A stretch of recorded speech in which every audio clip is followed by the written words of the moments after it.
Viajando nas rodovias brasileiras, você já deve ter reparado dezenas e dezenas de plantações de cana-de-açúcar para todo lado. Mas você já pensou e parou para analisar que o Brasil atualmente é o maior produtor de cana do mundo? Pois é, meu amigo, esse mercado movimenta muito dinheiro a cada ano que passa. E se você é como eu, uma pessoa curiosa e que investe no mercado de ações, precisa estar por dentro do assunto. A cana-de-açúcar tem desempenhado um papel central na história econômica do Brasil, desde sua introdução no período colonial até sua posição atual como uma das principais culturas agrícolas do país. A seguir, apresenta um panorama de sua trajetória, incluindo o surgimento das primeiras empresas e dados financeiros recentes. O começo da cana-de-açúcar no Brasil. Fala, galera! Hoje vamos falar de uma das culturas mais importantes da nossa história, a cana-de-açúcar.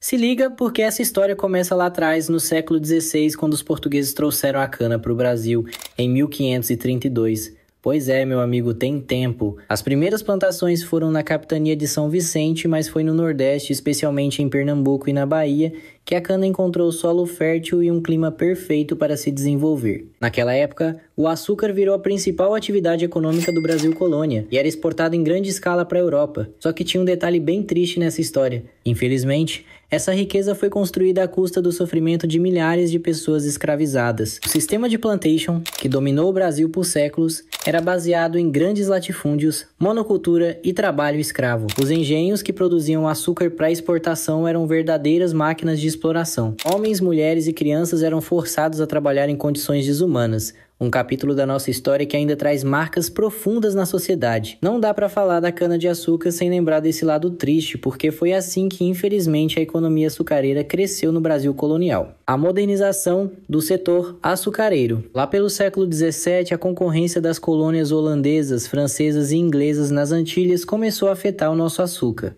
Portugal já não tinha mais aquele monopólio absoluto, e isso enfraqueceu a economia açucareira brasileira. Com o passar dos anos, vieram mais mudanças. O tráfico de escravizados foi proibido, e depois a abolição da escravatura em 1888 dificultou ainda mais a manutenção dos engenhos. Foi aí que o governo começou a incentivar a modernização do setor, transformando engenhos em usinas e criando alternativas para manter o mercado aquecido. No século XX, com a industrialização do Brasil, o açúcar perdeu espaço como principal produto de exportação, mas continuou sendo uma peça-chave da economia nordestina e paulista. A grande virada veio na década de 1970, quando o mundo enfrentou uma crise do petróleo.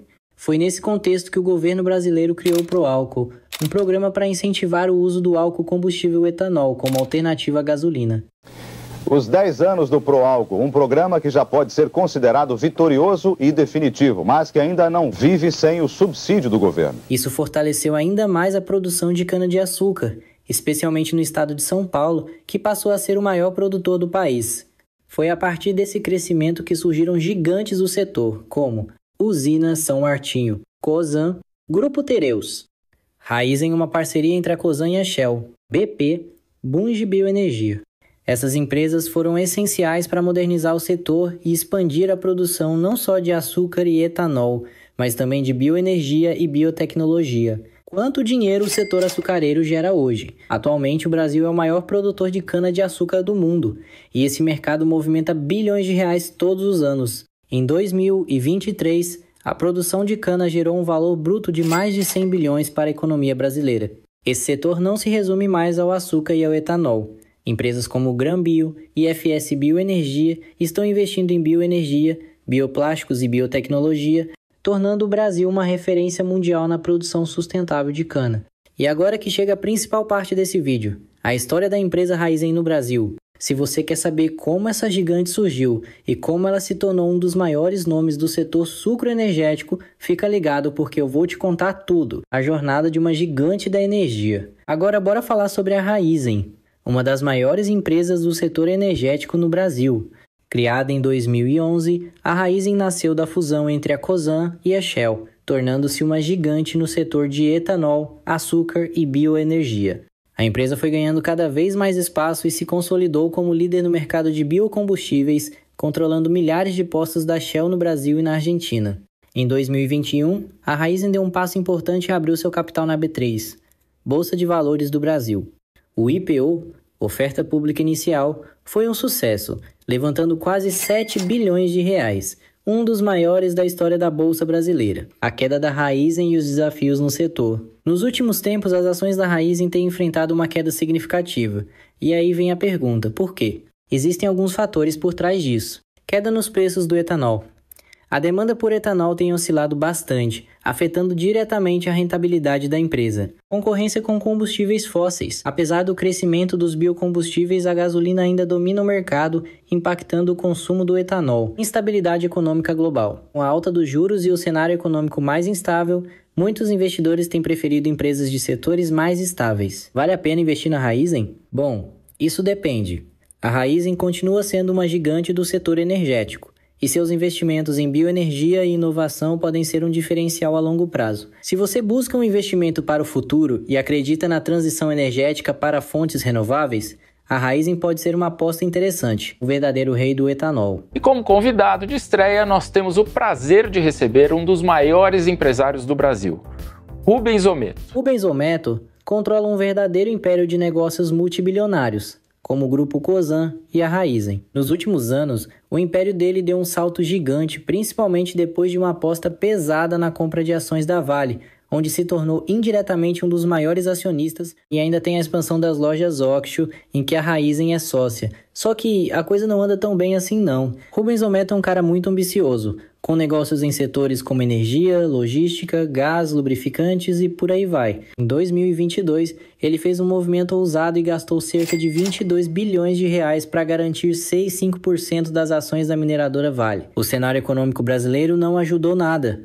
As ações da Cosan caíram mais de 54% só no último ano. Quando ele comprou as ações da Vale, a Raízen, que já foi cotada a mais de R$ 7,00, hoje não passa de R$ 2,00. Isso é uma queda absurda. Até a própria Vale, que ele apostou tanto, perdeu 27% de valor no último ano.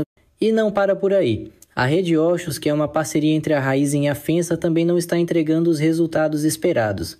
A Raízen até está estudando a possibilidade de desfazer sua participação na marca, para tentar estancar as perdas e recuperar o caixa. Além dos problemas internos, fatores externos pesaram muito.